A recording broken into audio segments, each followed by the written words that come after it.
Parábola del buen samaritano. ¿A qué apunta esa parábola? Misericordia. Misericordia, el amor al prójimo, ya está. Bueno, empezó a hablar de la cabalgadura que representa no sé qué, del mesón que representa no sé cuánto. Vamos a ver, céntrate en lo que dice la historia bíblica y no estés buscando interpretaciones o aplicaciones que la Biblia no le da. Eso es querer meter la Biblia con calzador donde no aparece, ¿de acuerdo? Entonces, las palabras claves del texto son fundamentales. El contexto, ya lo hemos dicho, lee siempre lo anterior y lo posterior, lo anterior y lo posterior. Ahora les voy a poner un ejemplo para que veáis cómo se puede manipular la Biblia y además te vas a dar cuenta muy fácilmente. El tiempo de los verbos es muy importante, muy importante. Presente, pasado, futuro, si es algo que pasó, que va a pasar, que está pasando, a quién se le dijo, cuándo, dónde, por qué, el propósito, la ocasión, el tema, el escenario, la estructura del libro. ¿A qué me refiero con la estructura del libro? Hombre, pues no es lo mismo acercarte a la Biblia a través del libro de Apocalipsis que a través del Evangelio según San Juan. ¿Vale? Ya la estructura, a lo que apunta el libro del Apocalipsis, es más que nada un tema profético. ¿Vale? Entonces tienes que tener en cuenta que el lenguaje del libro, pues es un lenguaje típico del mundo de las profecías, de la escatología, ¿verdad? Que después en estas clases vamos a explicar un poquito significado de algunos números, colores, animales, para que cuando te los encuentres en otro libro, sepas de lo que estás tratando. Lo bueno de la Biblia, ¿sabes? Lo bueno de la Biblia, que tú, por ejemplo, cuando sabes interpretar una cosa en el libro de Apocalipsis que tiene que ver con algo profético, si te vas a otro libro que habla también de profecía, eso también representa lo mismo. Por ejemplo, un león con alas, por poner un ejemplo, un león con alas. ¿Dónde aparece por primera vez en la Biblia un león con alas? En el libro de Daniel. ¿Qué representa un león con alas? El imperio de Babilonia. Cuando tú te vas al libro de Apocalipsis, te encuentras otra vez a un león con alas. Y tú dices, uy, pero si este es el mismo de Daniel. Claro, es lo mismo. Tú te encuentras en el libro de Daniel un leopardo con 4 cabezas. Y ese animal que no existe, simplemente algo para ilustrar la división del reino de Grecia cuando se dividió, pues representa a Grecia. Si tú te encuentras otra vez en cualquier otra parte de la Biblia a un leopardo con 4 cabezas, te está hablando de Grecia. ¿Me explico? Entonces, lo bueno es que cuando tú sabes interpretar ciertas y determinadas cosas, en otro libro es como los sueños. Cuando tú tengas algún sueño y creas que el sueño que tú has tenido puede ser de Dios, vete a la Biblia a ver lo que has soñado, qué significa. ¿Qué interpretación le dieron en la Biblia al agua, a la sangre, a los animales? Porque eso es lo que significa, no tiene otra aplicación, ¿de acuerdo? Entonces, es muy importante también entender por qué se dijo eso en ese momento. Ahora lo vamos a ver, porque lo que ustedes estudiaron durante la semana fue el Concilio de Jerusalén. Yo os voy a hacer preguntas para ver si lo que se decidió allí tiene pleno vigor hoy en día o no. Si se puede transportar el mensaje, la conclusión de lo que se dijo allí a hoy en día. No podemos sacar las cosas de su contexto. Por ejemplo, el otro día cuando yo hablé en la iglesia de que Abraham le dijo a Eliezer que fuera a buscar a una novia para su hijo, pues hicieron un juramento, hicieron algo que hoy en día no tiene ningún sentido hacerlo, pero que en aquellos tiempos sí tenía. Entonces hay cosas que hoy en día tienen otra connotación completamente diferente. Pero tú no tienes que interpretar la Biblia con la mentalidad del siglo XXI, ni como un europeo, sino tú tienes que meterte en el contexto y en el tiempo histórico de la Biblia, porque lo que significa hoy una cosa, en aquel tiempo significaba otra. ¿Te das cuenta? Por ejemplo, hoy en día, no sé, que una mujer le diga, hola hermano, ¿qué tal? ¿Cómo estás? Eso no pasa nada. Pero en aquellos tiempos, el que una mujer, incluso estando inmunda, tocara a un hombre en público, pues era ya suficiente como para que te cayeran a pedradas encima. Entonces, no puedes interpretar la Biblia según tu concepto occidental del siglo XXI, sino respetando el contexto del tiempo. Después dice aquí, buscar las enseñanzas y los textos paralelos. ¿Se acuerdan lo que dijimos con eso, no? Si esto que estoy leyendo también lo cuenta otro libro, pues léelo en otro libro, porque vas a tener información más para entender. Aquí en el punto número 8 están lo que llamamos las dispensaciones, que son inocencia, conciencia, gobierno humano, promesa, ley, gracia y reino. No reina, sino reino. alguien se le ocurrió hace mucho tiempo dividir la historia de la humanidad en períodos, que se llaman dispensaciones. Entonces, ¿cómo trató Dios con Abraham? Completamente diferente a como Dios trató con Adán y Eva. ¿Cómo trató con Moisés? Completamente diferente a como trata con nosotros hoy en día. ¿Por qué? Porque aunque Dios es el mismo, los tiempos han cambiado. La información que tiene hoy en día el creyente no es la información que tenían los creyentes hace 1000 años, por lo tanto la forma como Dios trata hoy en día contigo y conmigo probablemente es muy distinta a la forma como Dios trataba con Adán y Eva, que no tenían Biblia, ni pastor, ni iglesia, ni nada por el estilo.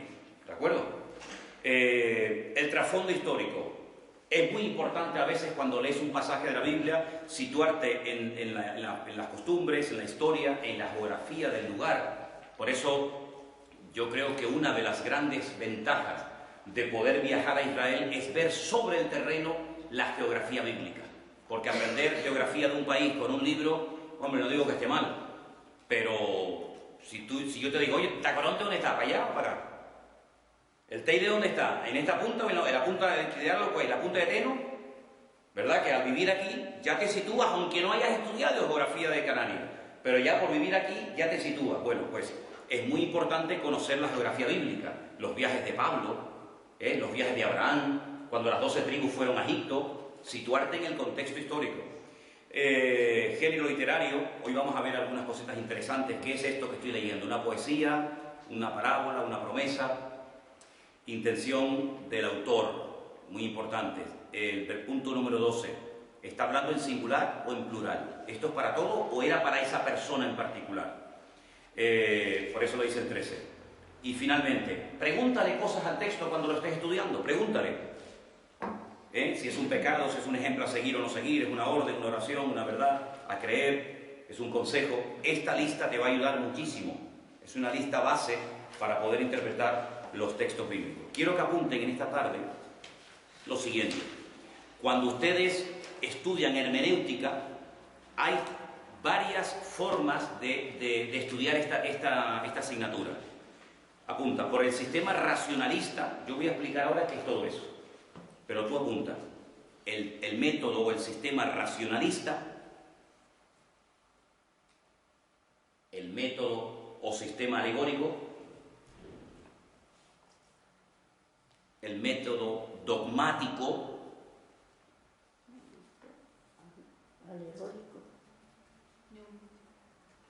racionalista, alegórico, dogmático, o el cuarto, gramático histórico.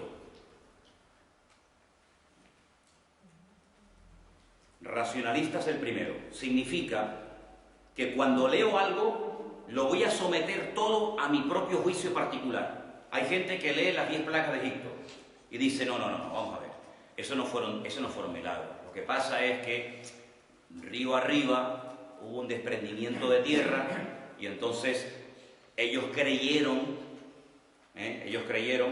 que el mar se partió o que el río Jordán se secó, pero no, es que hubo un desprendimiento de tierra y entonces, bueno, se quedó un charquito de agua y ellos pasaron y tal y cual, ¿sí? Y se van a ahogar miles y miles de soldados y caballos en un charquito de agua, ¿no? Sí, es tratar siempre de darle una aplicación racional. Si no me entra en la cabeza, no lo acepto. Nosotros, lógicamente, no estamos de acuerdo con eso. ¿Por qué? Porque muchas veces Dios rompe la norma, ¿vale? Dios va en contra de la corriente, luego el sistema racionalista para interpretar la Biblia no es el correcto. No quiero decir con esto que Dios prohíbe pensar, al contrario, ojalá pensáramos más, ojalá racionáramos más, pero no filtres únicamente por la mente la Biblia, porque la Biblia hay muchas cosas que van en contra de la lógica, entre comillas, ¿no? El método alegórico es el que dice, la Biblia simplemente describe una lucha entre el bien y el mal, utilizando personajes como Abraham, Moisés, la luz, las tinieblas, soldados, etc. Pero no es real, es una alegoría, es una historia que se cuenta para conocer el mundo espiritual, lo que pasa con los seres humanos, con los demonios, con los ángeles, pero es simplemente una alegoría, totalmente falso. Es verdad que en la Biblia hay alegorías, incluso fábulas, como dije la semana pasada. En la Biblia hay una fábula donde árboles se ponen a hablar unos con otros, ¿verdad? Pero la Biblia es mucho más que simplemente algo que lo cuenta en plan alegórico. Y luego el sistema dogmático es aquel que tú lo quieres adaptar a tu doctrina. ¿Me explico? Yo tengo una lista de creencias y entonces cojo esta parte de la Biblia y digo, esto me viene bien, esto no me interesa. Esto lo aplico a mi iglesia, esto no me conviene. Esto sí, esto no. No, esto no es como ir al McDonald's, ¿no? Esto, deme esto, no, con papa, no.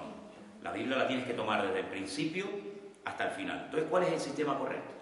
El último que te di, el gramático histórico. La Biblia, evidentemente, te cuenta una historia, no te cuenta todo. El mismo Juan dice que él no escribió todo lo que le oyó decir y hacer al Señor Jesucristo, y ahí emplea un estilo literario que es la hipérbole, que es la exageración, diciendo, creo que no cabrían los libros en el mundo si se hubieran escrito una detrás de otra las cosas pero estas cosas se han escrito. Es decir, la Biblia es un pequeño resumen, ¿vale? La Biblia no contradice a la ciencia, la verdadera ciencia no contradice a la Biblia. Pero la Biblia te cuenta simplemente 6.000 años de historia, ¿vale? Cuando comenzamos a leer la Biblia te dice en el principio, pero otra forma de interpretar Bereshit, que es la primera palabra de la Biblia, es en un principio. Es decir, la Biblia te va a contar un principio, pero no todos los principios de todo lo que Dios hizo. En ningún momento tú te encuentras a Dios creando a los ángeles, pero ahí están. Ves en el jardín del Edén a Adán, a Eva y a Satanás, pero que ya no es un querubín maravilloso y precioso como lo describe Isaías y Ezequiel, sino que ahora es Satanás. ¿Y de dónde salió? Luego Génesis 1, ¿verdad?, no te está relatando su creación, pero en otro libro. ¿Por qué? Porque la Biblia no está en orden cronológico. Y eso es algo que tú tienes que entender. Generalmente cuando tú compras un libro, tú empiezas a leerlo desde el principio, y está bien.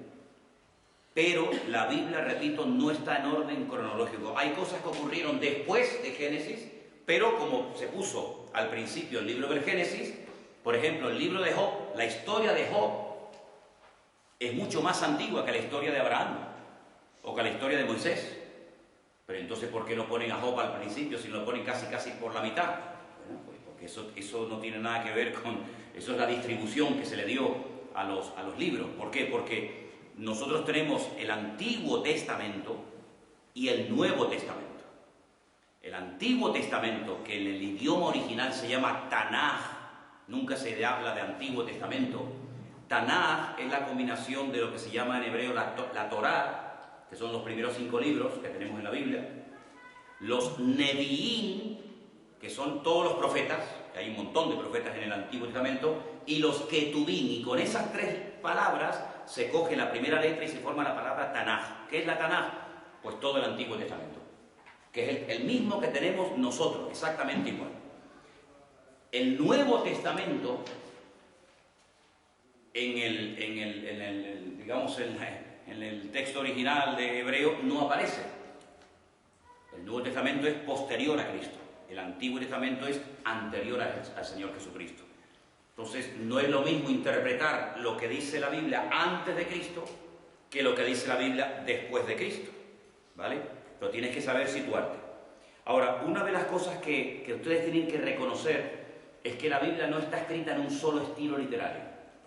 No está escrita en un solo estilo, sino que hay montones. Y yo les voy a dar algunos para que ustedes, cuando los encuentren, de hecho vamos a buscar ahora algunos, sepan reconocerlos. Por ejemplo, apunten, símil. El símil, con ese. Símil, así como suena, símil.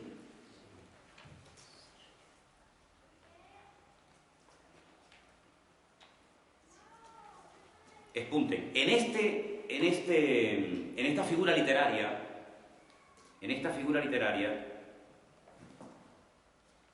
suelen aparecer 3 adverbios, que son como, así y semejante. Repito, en esta figura literaria que se llama el símil, suelen aparecer 3 adverbios, que son como, así y semejante. Y ahora vamos a ver algunos versículos. Vamos a Priscila. Búscame Génesis, estos versículos apúntenlos. Génesis 13, 16, Matías, sí. Isaías 1, 8. Yo los repito, no se preocupen. Mateo 13, 31 y Mateo 23, 37. Repito. Génesis 13, 16. Isaías 1, 8. Mateo 13, 31 y Mateo 23, 37. En esos versículos, hay cientos, tienes que descubrir el símil. Vamos a leerlo, el primer versículo, Génesis 13, 16. Escuchen. Priscila. Y haré tu descendencia como el polvo de la tierra, de manera que si alguien puede contar el polvo de la tierra, también tu descendencia podrá contar. Haré tu descendencia como el polvo. ¿Cómo? Eso es un símil. Quiere decir, si interpretamos literalmente el versículo, que los hijos de Abraham serían polvo. No. ¿Por qué dice, haré tu descendencia como el polvo de la tierra? ¿A qué se refiere? En cantidad. Claro, el polvo, la arena del desierto, coges un puñado y no eres capaz ni de contar un pequeño puñado. Es decir, que recurre al símil del polvo del desierto o la arena del desierto para que Abraham se haga una idea que va a ser una descendencia incontable, tremendamente numerosa. Eso es un símil, ¿de acuerdo? Si lo interpretas de otra manera, estás diciendo una auténtica barbaridad. Entonces te das cuenta cómo aparece el adverbio, haré tu descendencia como. Bien. Isaías 1:8.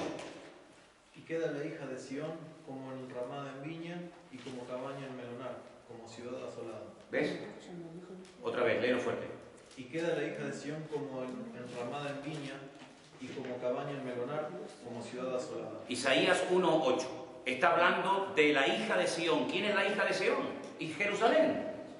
Entonces, Jerusalén va a quedar como y compara una serie de cosas con Jerusalén en ese momento de la historia. Eso es un símil. Cuando se compara algo conocido para que el autor sepa lo que le va a pasar a esa persona, a ese lugar, a esa familia o a ese pueblo. ¿De acuerdo? Es como, así, semejante, etc. Mateo 13:31. ¿Quién lo tiene? Venga, Margarita. Otra parábola le refirió diciendo: el reino de los cielos es semejante al grano de mostaza, que un hombre tomó y sembró en un campo. Es semejante. Sí, eso es muy típico de las parábolas. Es decir, es poner un ejemplo, ¿vale? Es como un grano de mostaza. Pero, hombre, no puedes interpretar literalmente, sino simplemente es un ejemplo para que te des cuenta a qué se parece el reino de los cielos. Y tenemos finalmente Mateo 23:37. ¿Quién lo tiene? Venga. Jerusalén, Jerusalén, que matas a los profetas y apedreas a los que te son enviados. ¿Cuántas veces quise juntar a tus hijos, como la gallina junta sus polluelos debajo de sus alas, y no quisiste? ¿A qué compara Jesús el deseo de unir a los hijos de Dios a Jerusalén? ¿A qué los compara? A la gallina cuando junta los polluelos. Entonces, hombre, queda bien claro que lo que pretende el Señor es apuntar a la unidad. Yo quise juntar a mis hijos como la gallina junta sus polluelos, pero ustedes no lo hicieron. ¿De acuerdo? Eso es un símil. Esa figura literaria aparece muchísimo en la Biblia, muchísimo. ¿Por qué? Porque la gente que está oyendo el mensaje, o los futuros oyentes que van a oír el mensaje, tienen que saber por dónde van los tiros. Y cuando se emplea esta figura literaria, que es el símil, pues más o menos te haces una idea de lo que quiso decir el autor, el profeta, el rey, o el señor, o quien fuera. ¿De acuerdo? Bien, tenemos otra figura literaria que es la metáfora. Apunte, la metáfora.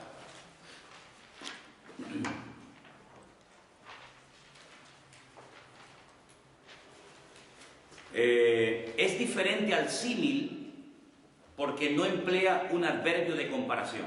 Repito, es diferente al símil porque no se emplea el adverbio de comparación.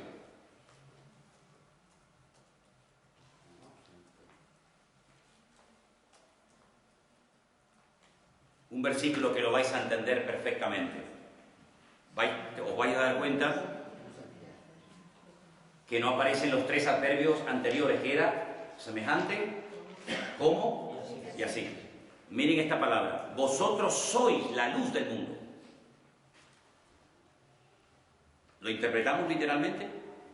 Quiere decir que cuando se va la luz, tú llegas, y en cuanto tú llegas, ¿qué quiso decir el Señor cuando nos dice a nosotros, vosotros sois la luz del mundo? ¿Qué quiso decir el Señor?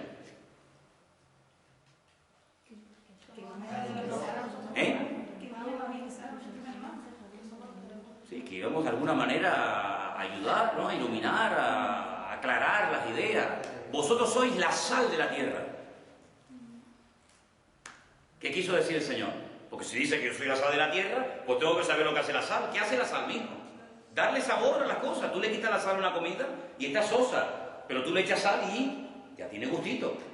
La sal no produce sed. Cuando comes algo muy salado, no dices, uff, muchacho, dame agua porque tengo mucha sed. Pues eso es lo que tú tienes, ¿verdad? Pero no es que literalmente yo sea un tarrito de sal, ni que sea una linterna ambulante, ¿vale? Entonces se parece al símil, pero no emplea adverbio, sino que directamente dice, eres la sal de la tierra, soy la luz del mundo, etcétera, etcétera. Esa es otra figura. Apuntar unos versículos que os voy a dar, después lo leéis en casa.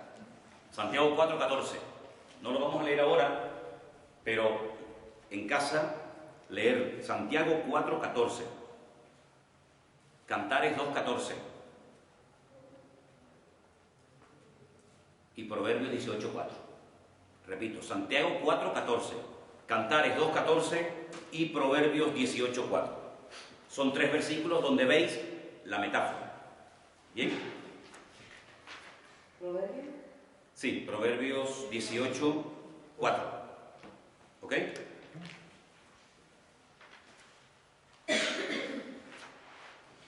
Hay una figura literaria que es muy, muy, muy importante, se llama el tipo.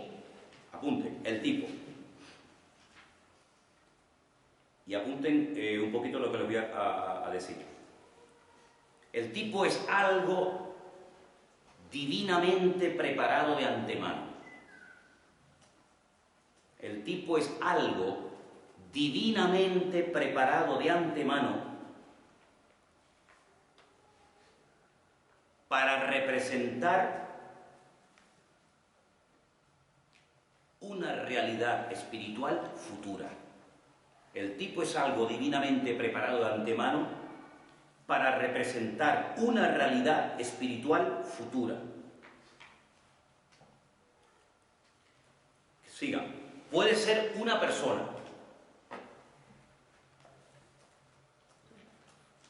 un lugar, un objeto, un oficio, una institución o un suceso.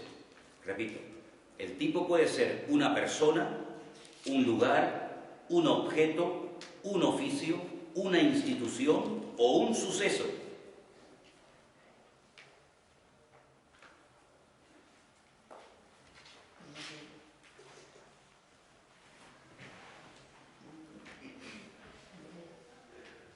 Por ejemplo, el sumo sacerdote, que ahí tenemos las vestiduras, el sumo sacerdote es un tipo ¿de quién? De Cristo. Y yo pregunto ahora, ¿por qué? ¿Por qué yo puedo ver en la figura del sumo sacerdote un tipo de lo que Cristo sería cuando Él viniera? ¿Por qué? ¿Qué hacía el sumo sacerdote? ¿A quién representaba el sumo sacerdote? Representaba al Señor en la tierra. Bien, Cristo representó a Dios perfectamente. Era el que intercedía entre el pueblo y Dios. Cristo dice que es el único mediador entre Dios y los hombres. ¿Qué más? Tenía que mantenerse santo. La santidad, la pureza del sumo sacerdote tenía que ser a prueba de bombas. Cristo fue el varón perfecto, nunca pecó de ninguna manera, ni con el pensamiento, ni con las acciones, ni con las palabras, ¿vale? Entonces, el tipo es algo que a ti te enseña a ver, a ti te enseña mentalmente a reconocer de antemano la realidad futura. Entonces, en cierto sentido, como dijo el apóstol Pablo, todo lo que ocurrió en el Antiguo Testamento era una forma de preparar mentalmente al pueblo de Israel para que cuando apareciera el verdadero, dijeran, este es. Los corderos, los animales que se sacrificaban en el Antiguo Testamento, ¿quitaban los pecados? No. La Biblia dice categóricamente que la sangre de los animales no pueden perdonar pecados. Entonces, ¿para qué los mataban? Porque era una forma de, primero, demostrarle al pueblo que sin derramamiento de sangre no hay perdón de pecados. Segundo, que todos somos pecadores y necesitamos que alguien muera por nosotros. Pero cuando apareció el Señor Jesucristo, Juan el Bautista dijo, este es el Cordero de Dios que quita el pecado del mundo.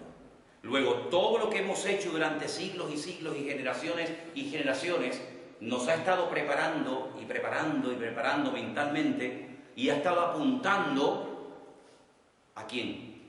¿A Cristo? Entonces, como el tipo es algo repetitivo, va preparando de antemano a la persona para que cuando aparezca el antitipo, digamos que el sumo sacerdote es el tipo de Cristo y Cristo es el antitipo del tipo. ¿Me explico? Entonces, la liberación del pueblo de Israel de Egipto, mira que se dice eso en el Antiguo Testamento, y cuando sacó con mano poderosa y humilló al faraón, ¿eso qué representa? ¿Qué tipifica? Nuestra liberación del pecado. Así como el Señor sacó de la esclavitud a un pueblo y lo llevó a la tierra prometida, Cristo a nosotros nos ha sacado del pecado y nos lleva a la presencia del Padre, ni más ni menos. ¿Te das cuenta? Entonces, todos los tipos en el Antiguo Testamento, claro, los tipos lógicamente están en el Antiguo Testamento, no tiene ningún sentido que estuvieran en el Nuevo. Si estuvieran en el Nuevo todavía faltaría el cumplimiento. Toda esta figura literaria del Antiguo Testamento, el tipo, apunta siempre a algo en el futuro que se cumplió fundamentalmente en la figura de Cristo. Por ejemplo, el arca de Noé es un tipo de ¿qué? En el arca la gente se salvaba. No, pues si en el arca se salvaba, eso tiene que tipificar algo. ¿A qué? ¿A Cristo? El que está en Cristo pasará por luchas, por pruebas y por dificultades, pero no muere. Noé estaba dentro del arca de Noé, dentro del arca, vaya, y no se ahogó, no murió. Luego, el arca es un tipo de la salvación que encontraríamos en Cristo. Tú entrabas al tabernáculo y veías el famoso menorá. Es verdad, era algo literal, pero siempre hay que ver más allá de lo que ves a simple vista. La menorá, el candelabro ese gigante, iluminaba a la gente que entraba allí, pero Jesús dijo, yo soy la luz del mundo. Luego esto es un botón de muestra de lo que yo sería, o de lo que el Señor sería el día de mañana. Cuando entrabas al tabernáculo, en la mano derecha, te encontrabas una mesa llena de panes, que eran los panes que comían los sacerdotes. Jesús dijo, yo soy el pan de vida. Entonces, cuando comían ese pan, pues psicológicamente el Señor los estaba preparando para todo lo que vendría en la figura de Cristo. ¿Te das cuenta? Entonces, es muy importante reconocer esos tipos, ¿verdad? Es como, por ejemplo, cuando la sangre en el Antiguo Testamento, ¿de qué es tipo? Pues de la sangre de Cristo. Y tantas cosas, ¿no? Entonces voy a darles algunos versículos para que los vean. Por ejemplo, Romanos 5:14. Romanos 5:14. Josué 1:15. Vamos a leer esos dos versículos un momentito, por favor. Romanos 5:14 y Josué 1:15.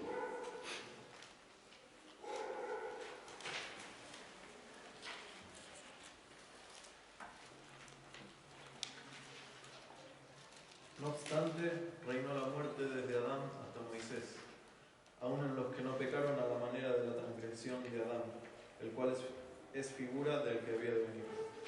El cual es figura del que había de venir. Por eso Pablo, que es un experto en darle aplicación a los tipos del Antiguo Testamento, él dice que así como hubo un primer Adán que llevó a la raza humana a la ruina, ¿verdad? Y por ese primer Adán vino la muerte, porque entró la desobediencia, Cristo, que sería el segundo Adán, traería la vida, traería la restauración y traería el perdón de pecados.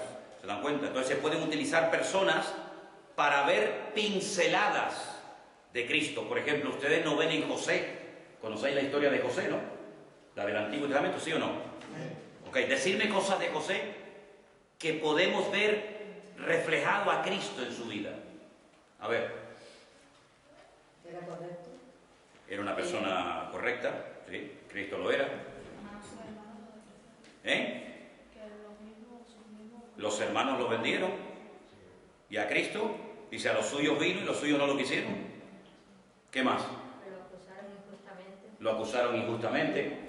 Si a alguien en esta vida han acusado injustamente de algo, ese fue al Señor.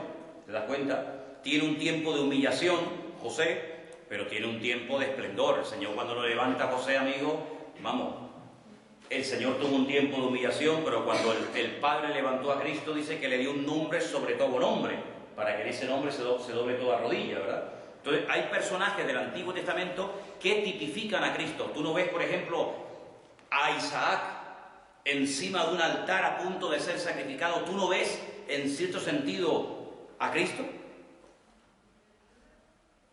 Pero después, sin embargo, como ningún ser humano podía morir por otro ser humano, Abraham tuvo que coger un carnero, quitar al hijo del altar y ponerle el carnero encima y sacrificarlo en su lugar. Entonces hay muchísimas cosas del Antiguo Testamento que todas apuntan hacia el Señor Jesucristo, ¿de acuerdo? Entonces digamos que el tipo apunta a una realidad futura y el antitipo es la realidad misma, ¿de acuerdo?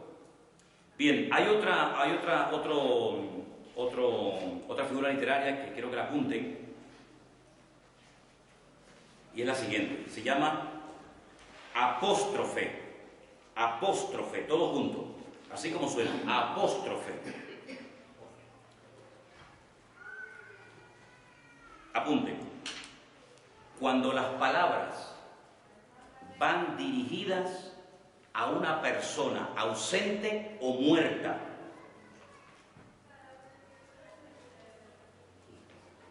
El apóstrofe es cuando hay palabras que van dirigidas a una persona ausente, si no está, o muerta, o a alguna cosa inanimada o abstracta, como si pudiera oír.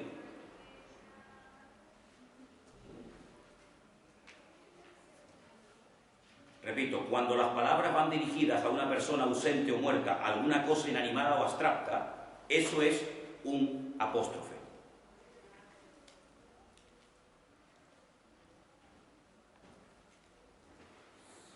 Cuando le dicen al rey David que su hijo Absalón ha muerto, dice la Biblia que él comenzó a gritos en el palacio a gritar: ¡Absalón! ¡Absalón! ¿Le oía Absalón? Estaba muerto. Pero era un grito de dolor donde el padre pronuncia el nombre de su hijo. Cuando alguien en la Biblia pronuncia una palabra y hace referencia a una persona que no está presente, a algo que es inanimado, o a una persona que está muerta, esa figura literaria se llama el apóstrofe. Vamos a apuntar varios versículos. Isaías 1:2. Isaías 1:2. Primera de Corintios 15:55. Vamos a leerlos. Isaías 1:2 y también Isaías 1:2, Primera de Corintios 15:55. Vamos a leerlos. ¿Quién lo tiene? Oí cielos y escucha tu tierra, porque habla Jehová. Crié hijos y los engrandecí, y ellos se rebelaron contra mí. Ahí tenéis un ejemplo. Oíd cielos, oíd tierra. Es una expresión, que se llama apóstrofe. Es cuando tú te estás dirigiendo a algo inanimado, como si te pudiera oír, ¿vale? Primera de Corintios 15, 55.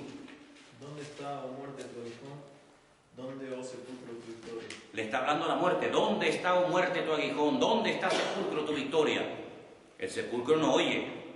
La muerte es algo abstracto, aunque real, ¿verdad? Pero el autor se dirige a esa persona ausente, muerta o algo inanimado, abstracto. Ese estilo literario, esa figura literaria, se llama el apóstrofe. ¿De acuerdo? Muy bien. Una última más. Una más que quiero que la apunten. La parábola, que es algo muy conocido por todos nosotros. Parábola.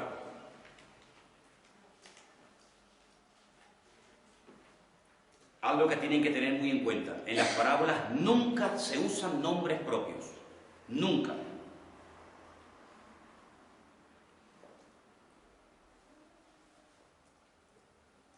Es semejante al símil, pero más extenso. Es semejante al símil, porque también aparece el adjetivo semejante, pero es más extenso, ya que compone una narración. Digamos que es tomar algo conocido para explicar extensamente algo que se desconoce. Por ejemplo, en la parábola del hijo pródigo. ¿Cómo se llamaba el hijo pródigo? ¿Y el padre cómo se llamaba? ¿Y el hermano? Es una parábola, es simplemente un cuento que pudo ser real o no, pero las parábolas nunca te dan los nombres propios. Luego, cuando Jesús explica la historia del rico y Lázaro, no es una parábola, porque dice que el rico, no dice el nombre del rico, pero sí dice el nombre del pobre, que se llamaba Lázaro, que no tiene nada que ver con el otro Lázaro, hermano de María y de Marta. Luego, esa no es una parábola, es una historia real, porque ¿cómo se diferencia una parábola, que es una historia irreal, con una aplicación, de una historia real? Porque en una aparecen nombres propios y en otra no. Entonces Jesús dijo montones de parábolas para que la gente se hiciera una idea de qué es el reino de los cielos y qué no es el reino de los cielos. ¿De acuerdo? Bien, ¿alguna pregunta sobre las figuras literarias que estamos viendo en esta noche? Hay un montón, hay montones. La semana que viene vamos a ver las alegorías, las fábulas, adivinanzas, enigmas, porque en la Biblia también hay adivinanzas. ¿Alguien recuerda alguna? ¿Alguien que propuso una adivinanza? ¿Eh? Sí, tú cuando hablas fuerte, que yo tengo el oído un poco... Sansón dio una adivinanza y saber quién sabe esta adivinanza. Y se la respondieron, pero después te acuerdas lo que dijo, ¿no? Ay, si no hubieran arado con mi novilla no hubieran aprendido esto. ¿Por qué? Porque ella se chivó y le dijo lo que significaba, ¿no? Ok, entonces hay montones de figuras literarias en la Biblia, pero ahora vamos al pasaje que la semana pasada les pedí que ustedes leyeran, que era Hechos, capítulo 15. ¿La mía la tenía por aquí? Aquí está. Solamente, bueno, ustedes vayan ¿cómo es? A Hechos capítulo 15. Solamente les voy a demostrar cómo se puede hacer una doctrina si pellizcamos. Busquen Hechos 15. Pero quiero que también, un momentito, nada más un segundo, para que veáis cuando no se respeta el contexto, la barbaridad que se puede decir. Primera de Corintios capítulo 14. Primera de Corintios capítulo 14.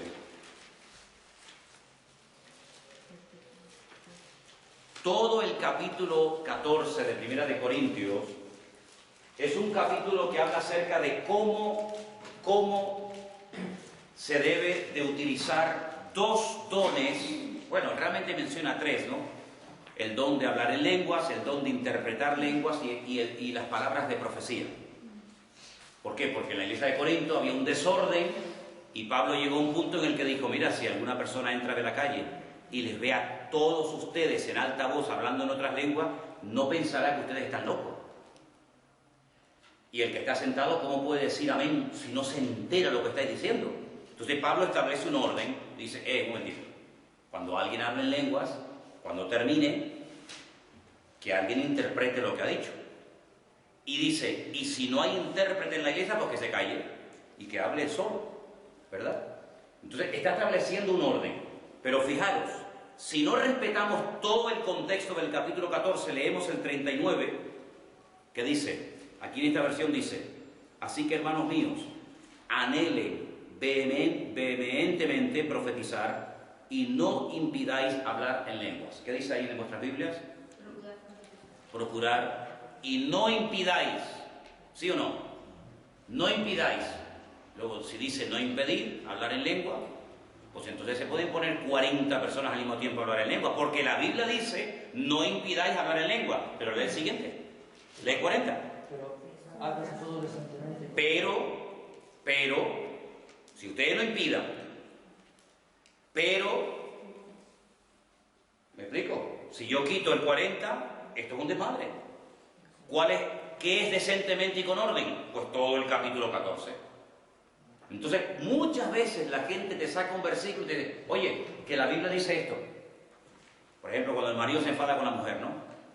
El típico versículo del marido es, oye, la Biblia dice que las mujeres están sujetas a los maridos, no sé qué, no sé cuánto. Sí, pero ¿por qué no te lees el tuyo?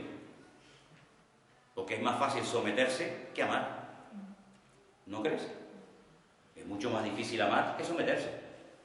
Y la Biblia dice que el marido a la mujer tiene que amarla.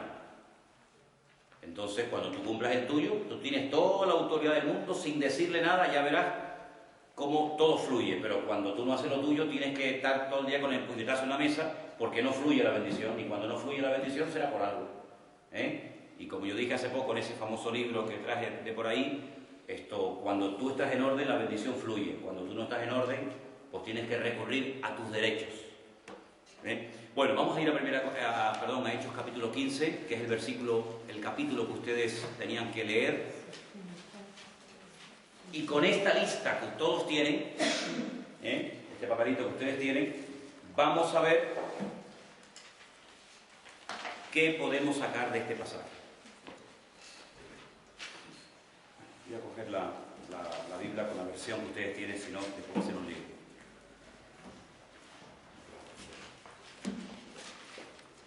Dice, entonces algunos, ¿estáis? Algunos que venían de Judea enseñaban a los hermanos, si no os circuncidáis conforme al rito de Moisés, ¿qué? No podéis ser salvos.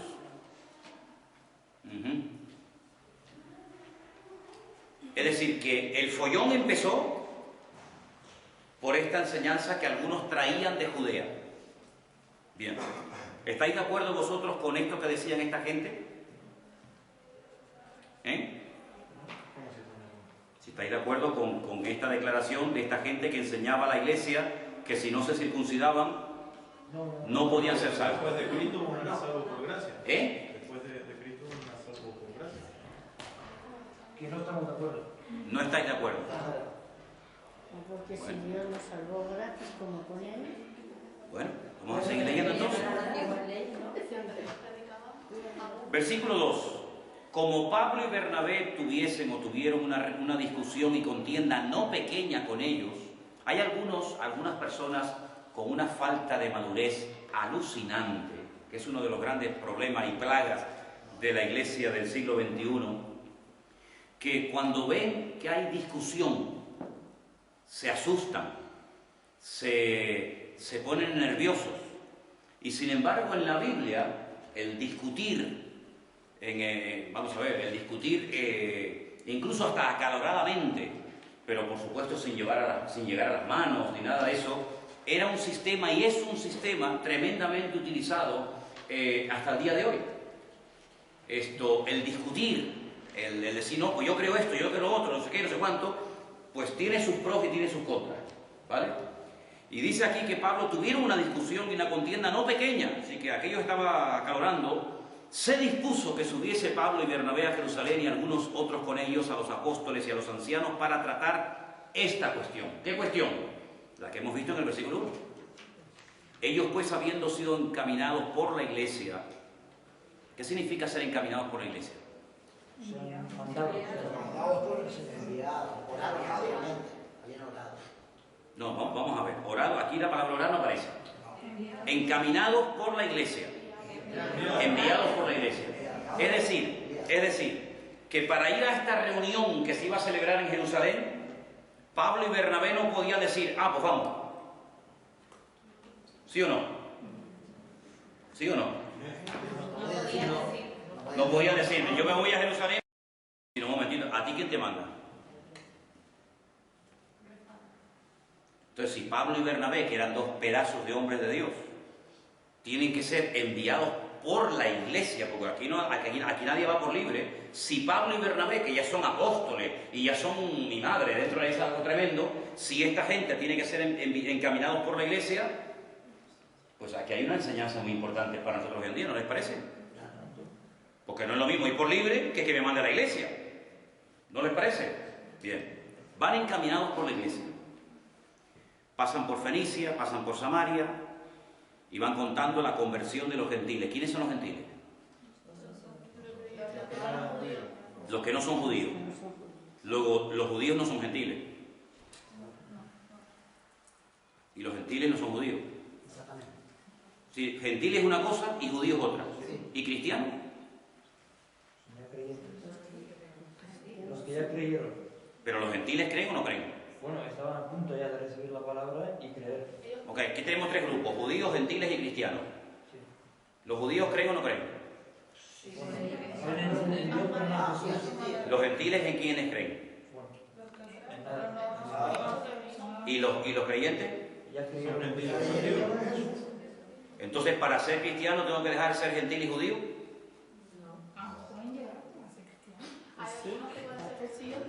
A ver, ¿cuál es tu postura? A ver, judíos, cristianos y gentiles. ¿Tú qué eres? ¿De los tres qué eres tú? Cristiano y gentil. Cristiano y gentil. A ver, explícalo. Porque me parece que, o sea, un judío puede llegar a ser cristiano, porque puede creer en Jesús ya después por la gracia, con todo lo que pasa, no tanto por la ley. Y un gentil, que somos los que no son judíos, pues son cristianos ya que creyeron en Jesús después que vino por la gracia. Oye, coge la Biblia del suelo si no te importa. Mira, pero un judío que se convierte deja de ser judío. No, sigue siendo judío. Judío sí, todo lo que hace bien judío. Es decir, si yo soy judío, yo me convierto, yo sigo siendo judío, sí. Es como decir canario, ¿no? Por decir español, ¿no? Yo me convierto. Ah, no, tienes que dejar de ser español. Pero esto que es cuestión de nacionalidad. Es cuestión de creencia. ¿Jesucristo qué era? ¿Judío, gentil o cristiano? Judío. Era judío. Y era creyente.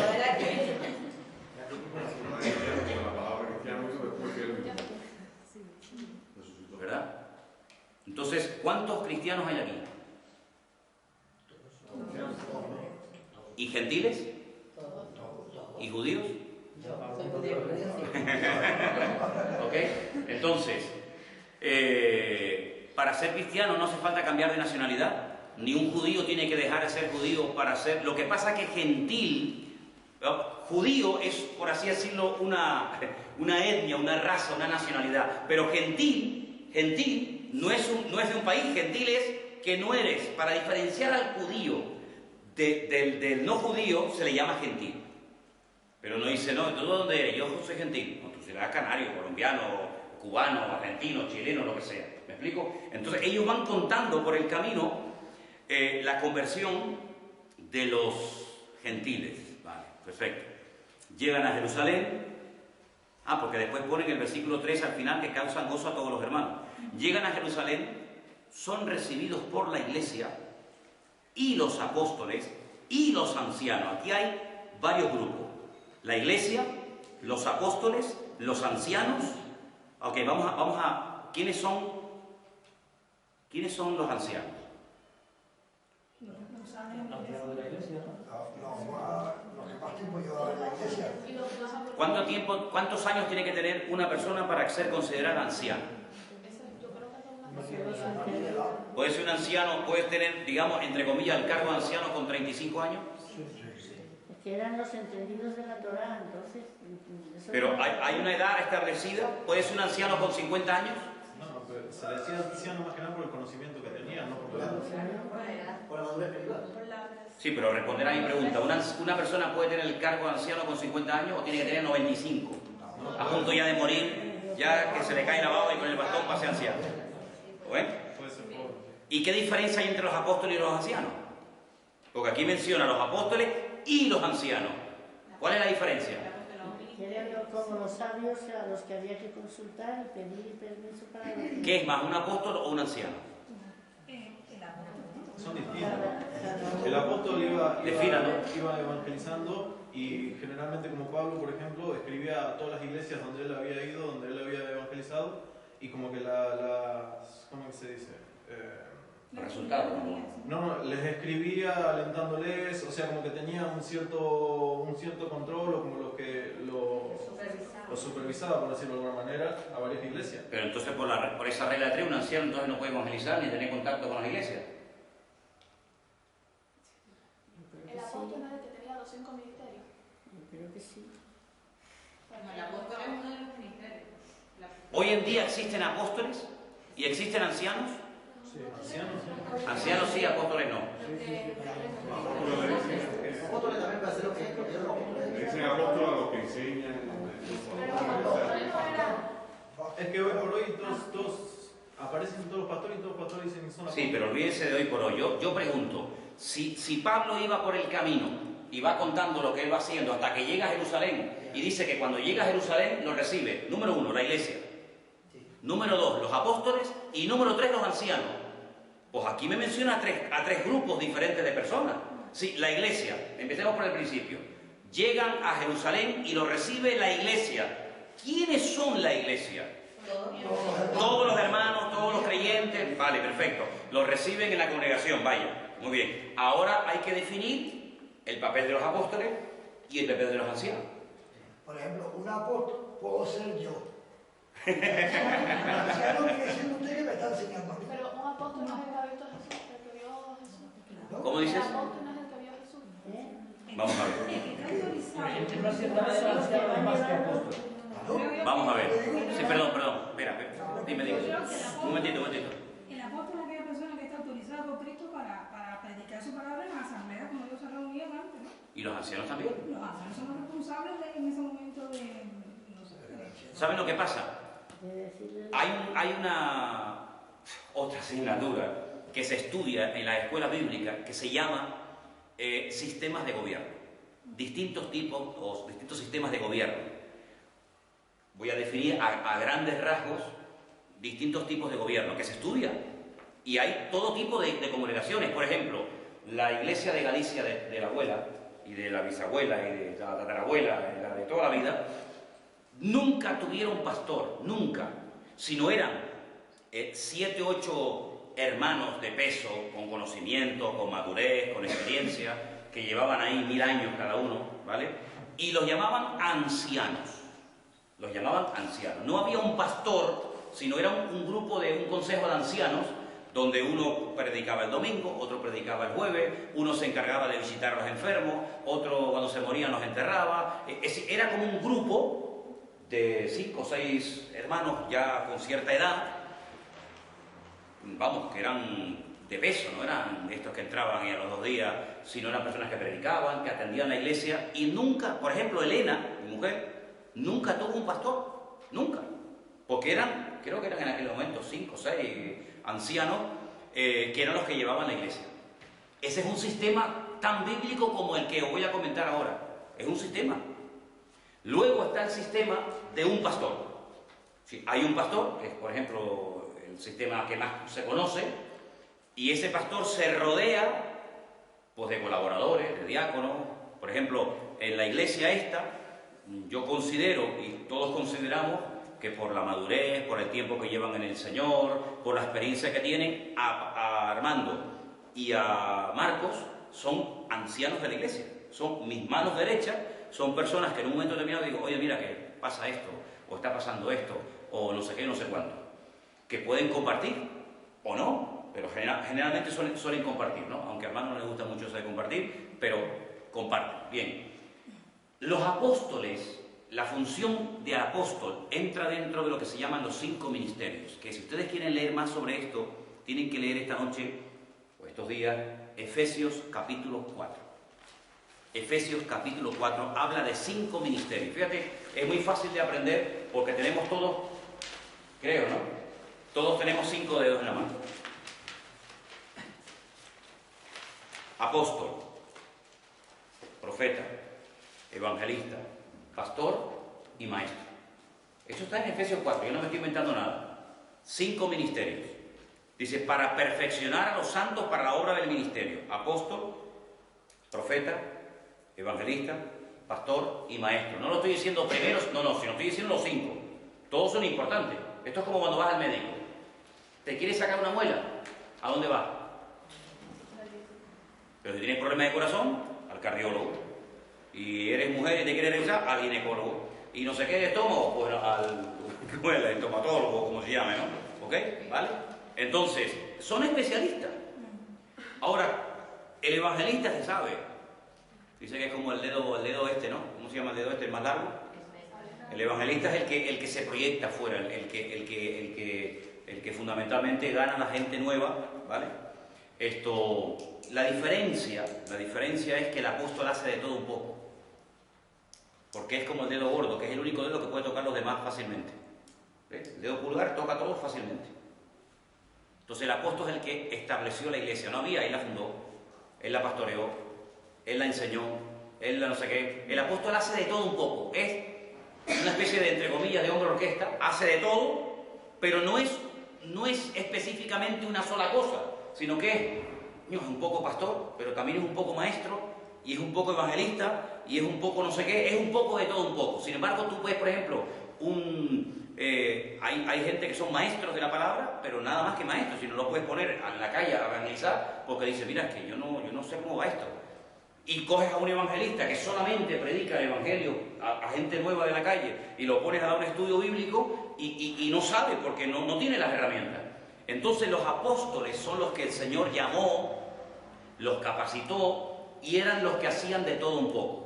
Los ancianos, en aquellos tiempos y hoy en día, son personas que pueden llegar a atender 100% una iglesia sin ningún problema. De hecho, hay montones de iglesias que no tienen pastores, que tienen ancianos, pero el anciano está para ayudar y para colaborar con el pastor, ¿vale?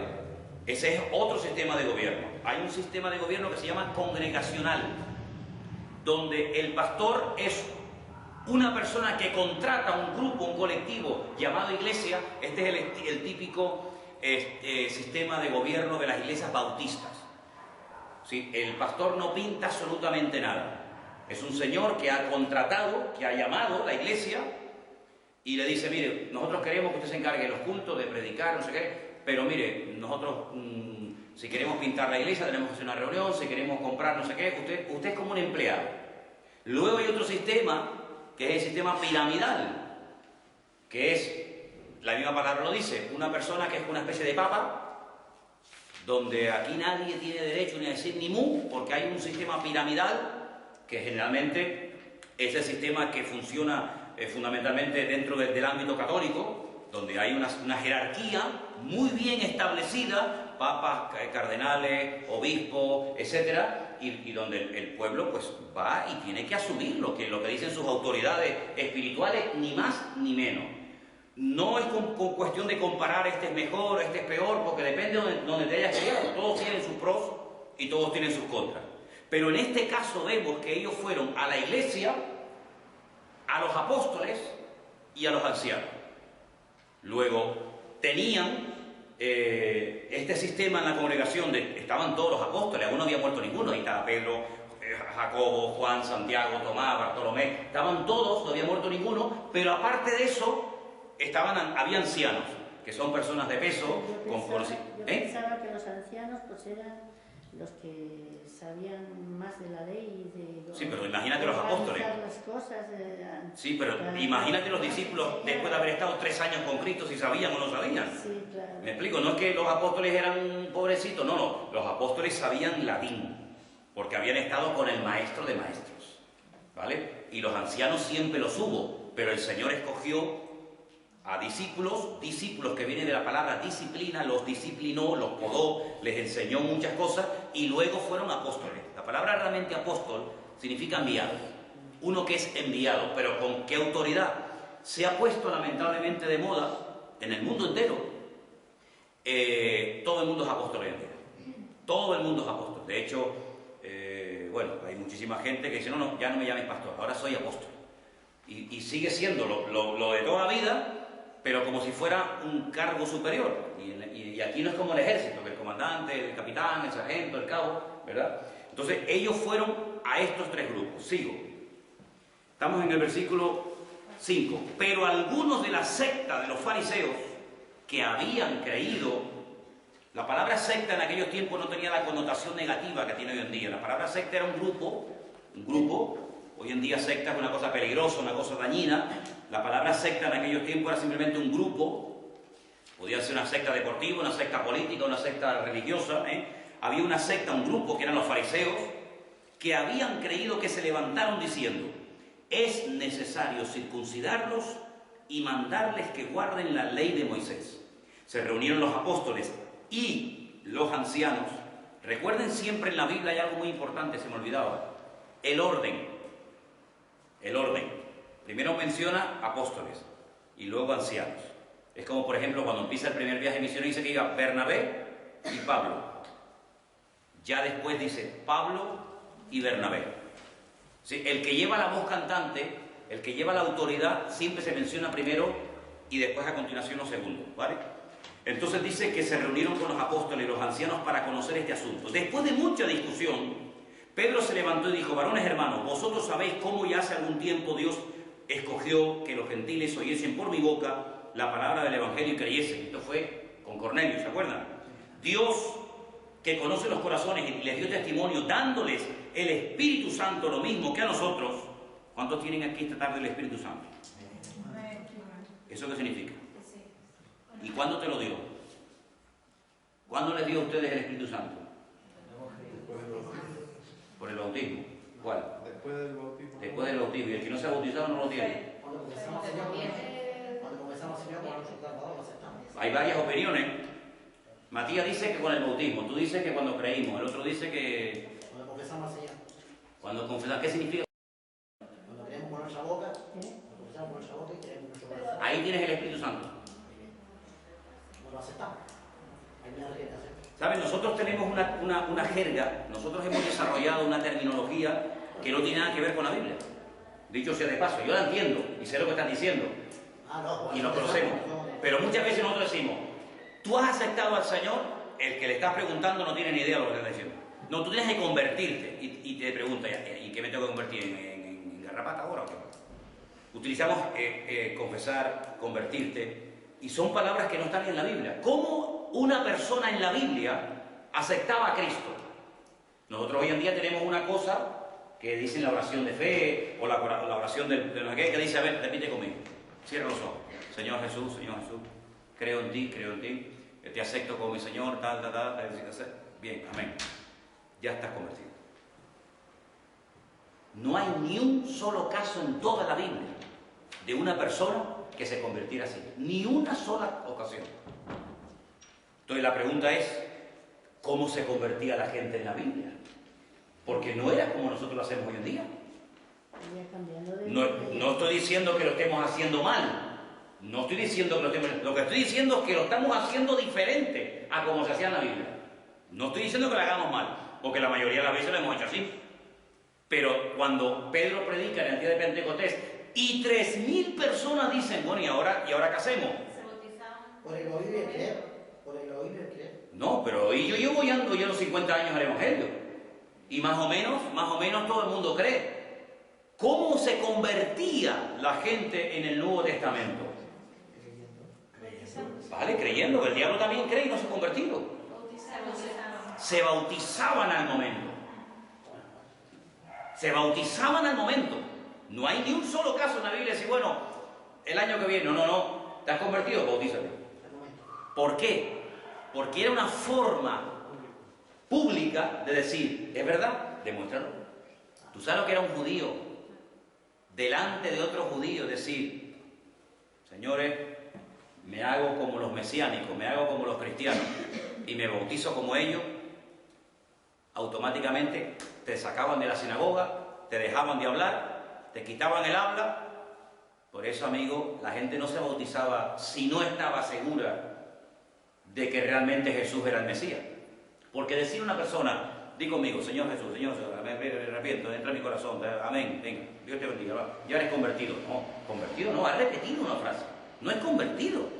Por sus frutos los conoceréis. ¿Cómo que convertido? No es así tocar un botón ni tan fácil. Hoy en día decimos, no, es que es gratis. ¿Es gratis el qué? La salvación. Eso es mentira. Hermano, me está diciendo que eso es mentira. La salvación es carísima. Lo que pasa es que otro la pagó. Que la pagó Jesucristo. Pero de gratis nada, ¿eh? La salvación no es gratis. Pasa que Cristo pagó el precio que yo nunca podía haber pagado. Y por eso hoy en día para mí es gratis. Pero si Cristo no hubiera muerto, ¿te parece poco el precio que tuvo que pagar el Señor para obtener nuestra salvación, muchachos? Dio la vida, dio la sangre. Entonces decimos que es gratis. No, bueno, mira, alguien pagó la deuda que tú le debías a Dios. ¿Y cómo pago yo esa deuda? No la puedes pagar. Menuda desgracia tienes ahora. Pero no te preocupes, tengo una buena noticia para ti. Alguien pagó tu deuda, se llama Jesucristo. Murió por ti, ocupó tu lugar. ¡Uf! ¡Qué alivio! Si tú crees que Él ocupó tu lugar, si tú crees realmente que la muerte que a Él le dieron era la que tú merecías, pero que por amor Él le dijo al Padre, no lo mates a Él, mátame a mí. Pero la fe sola no basta. Claro que no. Por eso estoy diciendo, si solamente es decir, yo creo, no. Y ahora tienes que demostrar. Primer paso, bautízate. Bautízate de nuevo. Empieza de cero. Amén. Es un palo al ego. Es un palo al ego, pero es que el Evangelio donde más te golpea es en la línea de flotación, es en el ego. Es decir, ostras, entonces lo que yo he hecho, pues ¿sabes qué? No es por mis méritos. Esa es la gran tragedia del pueblo de Israel. Todos los libros, tengo docenas y docenas de libros, todos los libros que tú lees del pueblo de Israel, escritos por rabinos, todos siempre emplean de una manera u otra la palabra méritos. Yo tengo que hacer méritos, tengo que orar un montón y tengo que no sé qué. Y por los méritos entonces el Señor me va a bendecir. Y por los méritos mis hijos van a ser sanos. Y por los méritos...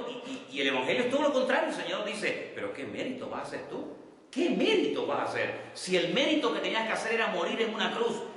Y si lograras morir, ahora resucita. Pero claro, no tiene sentido morir para después quedarte sepultado, ¿no?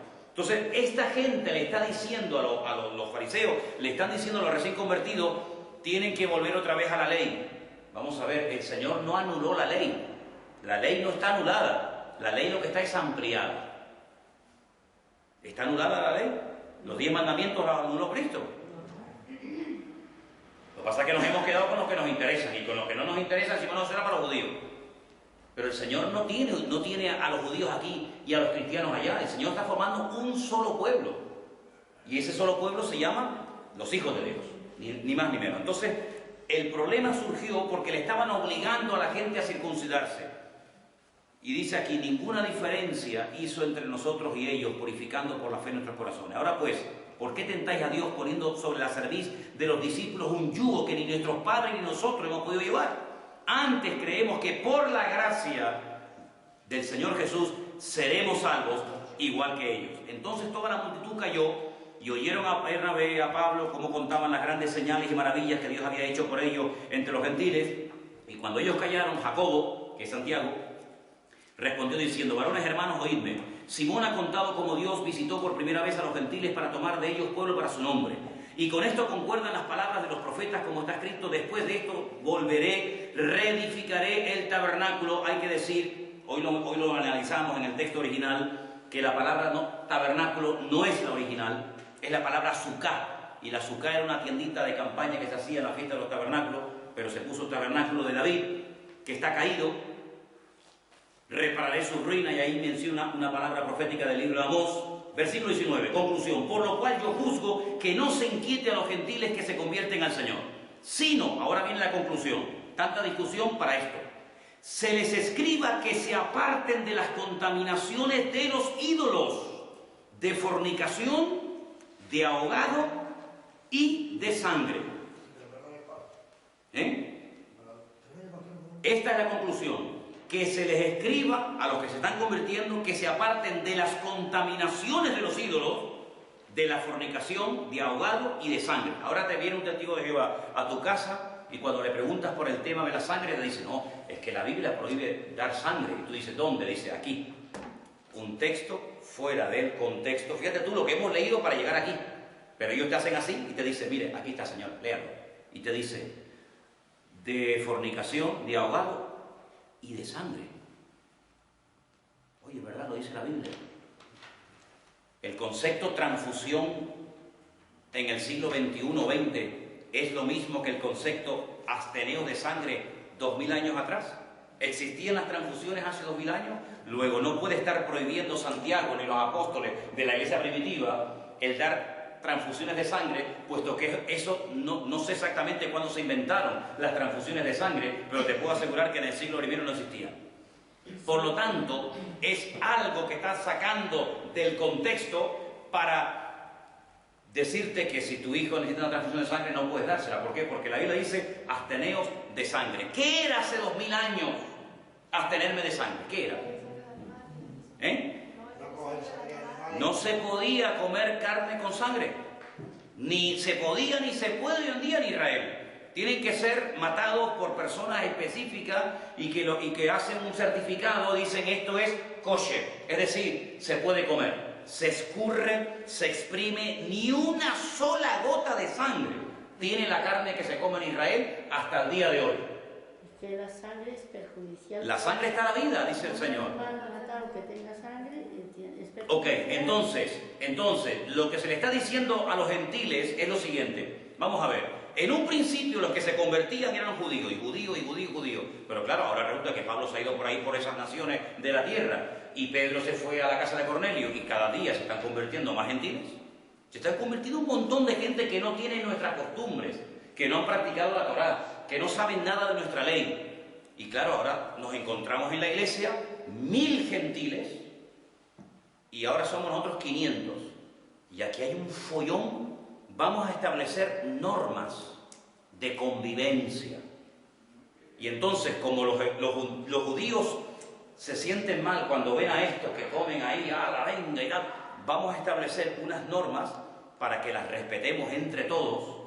Y esas normas se van a mandar por carta a todas las iglesias. Y tú, Pablo, como viajas tanto, pues te llevas estas normas.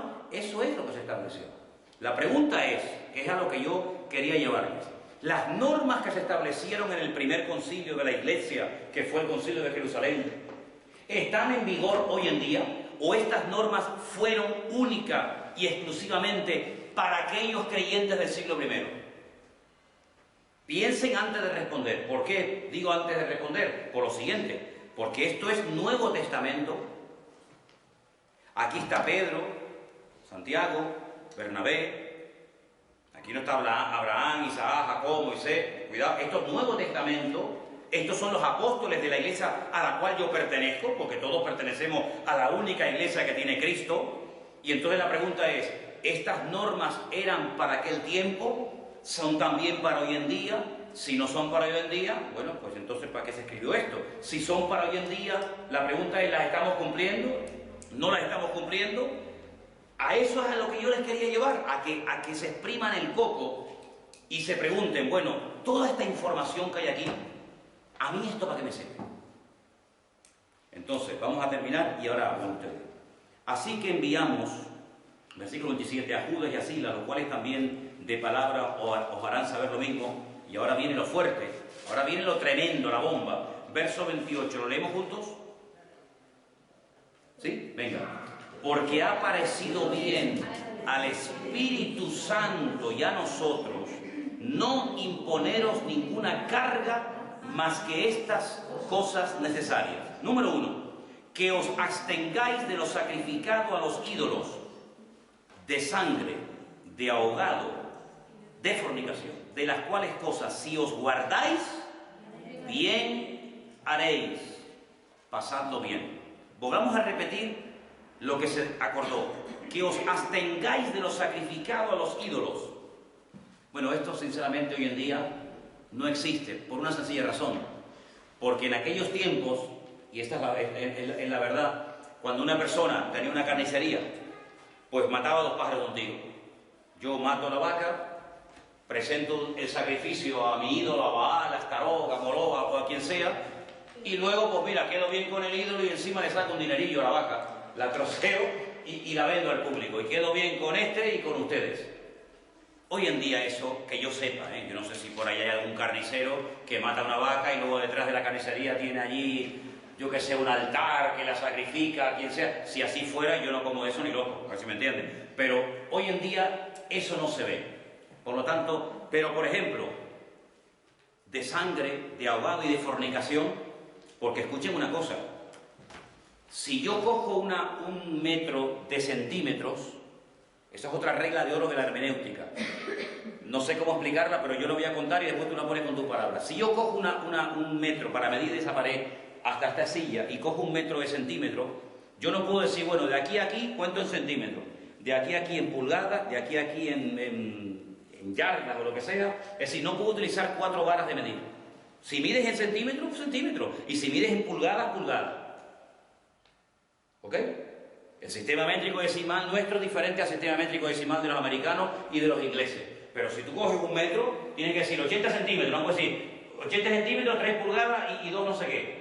Si tú coges una forma de interpretar un capítulo, no puedes decir versículo 1 alegórico, versículo 2 literal, versículo 3, esto es metáfora, versículo 5 parábolas, versículo 6, no, vamos a ver. Coge una vara de medir para interpretar todo. El absteneos de sacrificado a los ídolos hoy en día no tiene una aplicación porque hoy en día las carnicerías son otra historia y tal. Pero si decimos, ¿y de fornicación? ¿Nos tenemos que abstener hoy en día de fornicación o esto era para aquel tiempo? ¿Estamos de acuerdo? Entonces, si tengo que respetar el no caer en fornicación, tengo que respetar todo lo que dice el versículo. No puedo decir, miren el versículo 29. No, absteneos de sangre, eso no. De sangre, eso son cosas de antes. Ahogado, bueno, fornicación sí, porque oye, la fornicación es una cosa grave. Vamos a ver. Tú no puedes decir la fornicación sí y lo otro no. O todo o nada. Esa es una regla de interpretación de la Biblia. Entonces tú dices, Señor, pues entonces, pregunto. La morcilla, que está hecha con sangre, que a mí, vamos, no por nada, perdonen, pero a mí me encanta, ¿no? Sobre todo las de Burgos. Si yo, el versículo 29 son 5 cosas, digo no, con la fornicación por supuesto, ¿no? Si no, esto será un desmadre. Con esto estás de acuerdo, pero con esto no. O lo cogemos todo o no cogemos nada. Es como los 10 mandamientos. ¿Cuántos son mandamientos? 10. Con 9 estoy de acuerdo, con el del sábado no, porque no. Pero vamos a ver, vamos a empezar. Primero sí, segundo también, cuarto, sí, quinto, pero el otro no. O los coges todos o no coges ninguno. Ese es el gran problema de los cristianos, que cuando chocamos con algo que nos tambalea un poco decimos, eso era para Israel, eso es del Antiguo Testamento, que esto no es nuevo Antiguo Testamento, que esto es el libro de los Hechos, que aquí están nuestros hermanos en la fe, Pablo, Santiago, Pedro, Bernabé, que aquí no son los patriarcas del Antiguo Testamento, que no estamos en el monte Sinaí, que estamos en Jerusalén, primer siglo de la era cristiana. Y si ponen unas normas, pues oye, el que no se puedan aplicar hoy en día algunas, porque eso de absteneo de la sangre de los ídolos no se practica, pero las otras cosas sí se practican. Entonces mi pregunta es, ¿esto es aplicable hoy en día, sí o no? ¿A qué conclusión habéis llegado después de haber estado estudiando una semana esto? Es una maravilla preguntaros a vosotros cosas, pues sí, no, sí, diálogo es espectacular. Yo pienso que si hay otro versículo que dice, si come y come para el Señor, pues come. Y si no come y lo hace para el Señor también, pues no come. O sea, yo lo aplico más a ese contexto, que tienes que dejar a tu... O sea, yo creo que se debe de cumplir, ¿no? Porque ahí lo dice, y sigue en el Nuevo Testamento. Pero también hay cosas que ya no se dan, como la sangre. Aunque yo creo que sí, los cubanos que están aquí saben que sí que se siguen sacrificando animales a los ídolos y la gente luego se los come. Y la gente cubana que está aquí sabe que es verdad. Sí. Y entonces, ¿qué hay que cumplir? La verdad es que es cubano para saber que no, ya. animales, porque ahí esa península también vamos. El Pero problema también dice que todo lo que está en la carnicería es ilícito. es la comprensión de ese mandato, ¿no? Es decir, impera en este caso, digamos que la cultura, digamos como que hace un poco la vista gorda a lo bíblico, o tendría la cultura que sea absorbida por lo bíblico. Porque podemos decir, oye Manolo, es que en España, chico, es que, imagínate, un fabricante de morcillas dice, es que aquí comemos morcilla. Bueno, pero una cosa, el que yo haya hecho una cosa mucho tiempo no le da credibilidad a mi error. Es decir, un etarra ha matado durante 30 años. Bueno, no lo veo tan mal, porque al fin y al cabo hacer así a un tío en la cabeza, pero vamos a ver, hijo. El que tú hayas hecho una cosa muchas veces no le da, es como cuando una mentira, ¿no? A base de repetir y repetir y practicar una mentira, como que se convierte en verdad. Pues no, señor. No, señor. Claro, es decir, el que ha sido idólatra, el que ha sido mujeriego, el que ha sido drogadicto, el que ha sido asesino, oye, llegará un momento en el que tendrás que pararte y decir, mira, tú no puedes seguir en esta línea. Bueno, pero es que es mi cultura. Bueno, pues entonces tú pones en la balanza tu cultura y la Biblia. A ver qué pesa más, si la Biblia, porque hombre, cuando fue el Evangelio a Guinea Papúa, allí se comían unos a otros, y la cultura era que se comían unos a otros, pero el Evangelio llegó y le dijo, mira hermano, no te estés comiendo a la hermana a bocado, eso no se puede hacer, ¿me entiendes? Entonces se les tuvo que enseñar que el canibalismo está prohibido en la Biblia, además que lo dice, ¿verdad? Lo que pasa es que a veces la cultura, sí es verdad que impide mucho por cumplir ciertas determinadas cosas. Por ejemplo, lo de los 10 mandamientos, el guardar el sábado, hoy por hoy aquí es prácticamente imposible porque ¿quién no trabaja un sábado? ¿Entiendes? En Israel el sábado se paraliza, es como un domingo, digamos aquí. Pero hoy en día en Europa, en Occidente, el sábado es muy complicado guardarlo. Pero esto es mucho más fácil que guardar, por ejemplo, el Shabbat. Esto es más fácil. Pienso yo, ¿no? Porque, por ejemplo, la pregunta es, en nuestra cultura, en nuestro contexto hoy en día, ¿se come sangre? ¿No? Ostras, Carmen, las morcillas de toda la vida, las morcillas se hacen con sangre. Pero yo no me cuento la morcilla ni me la comeré, a mí me da tremendo asco. Es otra cosa. Es las personas que le gustan, pero sin En el norte la sangre directamente. No, es que en España es cultura de cerdo, de morcilla y de esa cosa. Pero yo pregunto, porque el domingo cuando yo leía el texto, no sigáis la costumbre de las naciones, yo pregunto, oye, ¿no será que a lo mejor en nuestra cultura, en nuestro país, hay costumbres que tendremos un poquito que replantearnos? Por ejemplo, yo le voy a poner un caso concreto, que es el mío, y además hoy justamente me llamaban de la península una hermana que viajó ahora con otro Israel y me dice, oye Manolo, explícame esto. Vamos a ver. Yo me metí un día en internet y empecé a leer y a estudiar y a buscar libros por aquí y por allá. Procedencia del arbolito de Navidad y de las bolitas. ¿Sí? ¿De dónde viene esto? ¿Sí? ¿Quién fue el primero que se le ocurrió? Porque tuvo que haber un primero que puso bolitas colgadas en un árbol. Venga, vamos a estudiar. Ostras, cuando yo empecé a leer aquello, yo dije, yo no pongo en mi casa un arbolito con bolitas ni a palos. ¿Por qué? Porque era la fiesta más pagana del mundo, que se cortaban los testículos a los animales, se colgaban en los árboles para adorar a los demonios. Y entonces resulta que llegó un emperador y dijo, esto es una barbaridad, matando animales, no sé qué, no sé cuánto, poniendo regalitos en los árboles para que vinieran los demonios de noche. Pero entonces, ¿cómo hacemos? ¿Cómo lo quitamos? No lo quitemos, es imposible quitar esto. Esto está tan arraigado en la cultura que vamos a hacer algo. Vamos a utilizarlo como un símbolo de la Navidad cristiana. Entonces lo que hizo fue que le dio un matiz cristiano a algo puramente pagano. Entonces, ¿qué pasa? Que claro, se ha practicado 1 año, 2 años, 1 siglo, 2 siglos, 1 milenio, 2 milenios, y hoy en día, pues, oye, ¿qué hay de malo? Te dice la gente. ¿Y qué hay de malo? Pues vamos a ver. Yo no digo que sea una barbaridad. Oye, no paséis por aquí, estamos en una clase. Entonces, yo no digo que sea malo el poner un árbol de Navidad, pero ahora que yo sé por qué se ponía, a quién se ponía y para qué se ponía, yo digo, yo personalmente, ahora si usted lo quiere poner, oiga, como si quiere traer una bola así, a mí me da lo mismo. Pero yo particularmente no me siento identificado.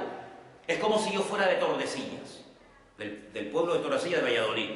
Yo si soy de Tordesillas, aunque en mi pueblo de hace 1000 años hemos salido todos al campo a meterle puñaladas a un toro y a torturarlo, yo como cristiano ya no podría salir. ¿Por qué? Porque yo veo eso una auténtica barbaridad. Es que eso es muy difícil de quitarlo de la gente. Bueno, pues como yo no lo puedo quitar de la gente, me quito yo.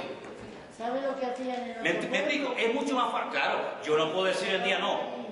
Es mucho más fácil quitarme yo que pretender quitar a mí. Y cuando algún día alguien me diga, oye, ¿tú por qué no haces eso? Pues mira, aprovecharé la oportunidad. Yo entiendo que es muy difícil cumplir ciertas y determinadas cosas, pero a la luz de la palabra, a mí no me cuesta hoy en día abstenerme de fornicación. No me cuesta. Lo tengo clarísimo. O si no me cuesta abstenerme de una cosa, ¿por qué me cuesta abstenerme de la otra? Porque se ha enraizado en la cultura, porque se ha hecho parte de la cultura y no hay nada más difícil que quitar que algo que forma parte de la cultura, de la tradición, de, oye, Manolo, esto lo hemos hecho de toda la vida. Sí, no lo discuto. Pero eso no le da credibilidad a tu error o a tu pecado. ¿Así de claro? Entonces, este capítulo, para mí, es muy importante porque aquí se sentó una base para lo que sería la cristiandad siglos más tarde, ¿no? Y aquí lo que se discutía en un principio era si se circuncida o no a la gente. Pablo escribe una carta y dice, mira, ni la circuncisión vale o no vale, sino que aquí lo que vale es la nueva creación y la nueva criatura en Cristo Jesús, ¿verdad? Pero esto es mucho más. Esto es a lo que se acordó y por eso yo creo que sería bueno que no solamente leyéramos la Biblia y vengamos a una clase de hermenéutica como esta, sino que yo me tengo que parar en un momento determinado y decir, oye, yo tengo cierta edad, yo he estado practicando, aceptando, creyendo o apoyando una serie de cosas durante años, chicos, y yo a la luz de la palabra seré un bicho raro, pero yo en conciencia no puedo entrar, no puedo seguir en ese juego en el que yo, sin querer, por ignorancia, estuve durante un montón de tiempo. Hoy me preguntaban por teléfono desde Ponferrada, provincia de León, y la Navidad, digo, mira, vamos a ver, sabemos todos a estas alturas que Jesús no nació en diciembre y que la Navidad es una fiesta pagana que se cristianizó, pues un poco como para que la gente dejara el paganismo, pero ¿sabes lo que pasa? Yo utilizo esta fecha como una plataforma para decirle al mundo lo que verdaderamente es la Navidad. Si todos los cristianos del mundo dejáramos de celebrar esta fiesta, ¿quién daría testimonio al mundo de que un día el Mesías vino a este mundo a morir por nosotros? Entonces yo digo, hermanos, Cristo no nació en la Navidad, nosotros no participamos ni del Papá Noel, ni del arbolito, ni estas barbaridades, ni este comercio, pero quiero aprovechar estos días, que la gente está más o menos así abierta, a decir que la Navidad es esto, y la Navidad no es ni esto, ni esto, ni esto, ni esto. Es como la Semana Santa. Yo no participo directamente de la Semana Santa, pero a mí me da pie para explicar a cualquier persona, pues mira, pues Jesús un día vino aquí, murió y fue crucificado. ¿Me entiendes? Es utilizar la coyuntura para dar testimonio, pero no en sí la fiesta para yo involucrarme en ella. ¿Me entiendes? Bien, lo dejamos hoy por hoy. La próxima semana yo les voy a dar distintos pasajes de la Biblia y ustedes van a tener que, yo les voy a dar una poesía, a otro una hipérbole, a otro una profecía, a otro lo que sea, y ustedes van a tener que sacarle el jugo al pasaje bíblico. ¿De acuerdo? Repasen los apuntes, lean los versículos que nos han leído hoy, y la próxima semana también le daré explicación de colores, números y animales, para que cuando los vean en la Biblia sepan a qué se refiere. Caballos que cambian de color, dicen, mira, el caballo, ¿qué caballo es ese? Es un camareón, que es un caballo, ¿no? Sí. Un momentito, por favor. Carmen. Aquí todo el mundo se queda con la duda si tú aún comes morcilla. Hombre, la verdad es que a mí me gusta, pero la verdad es que ya no puedo. Morcilla es una cosa. Sí, por favor, un segundito. Cuando en la Biblia dice ahogado, ¿quiere decir animales ahogados? Sí, o... los animales los matábamos, sí. Una cosa que yo siempre he tenido esa duda. Cuando el Señor le dice creo que fue a Pedro, mata y... Levántate, mata y come. Eso. Era una visión, Era una visión, no era algo literal.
sunshine light, colors so bright, feeling right.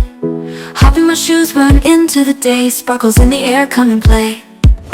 Laughing and dancing, around we go, hearts are like fireflies aglow. Singing our song under the blue sky, holding hands high, you and I. This is my happy dream, like a sweet melody. We're flying so free. This is my happy dream, forever you and me, singing in harmony. Smiles all around, everywhere we see. Jump in the puddles, joy is our key. Rainbow above, colors so bright, we shine in the day and into the night. Friends on my side, can't stop this fun, sharing our secrets till the day is done. Sunsets and starry nights we chase, living our lives in this bright place. In this wonder world we made, every moment never fades, holding tight to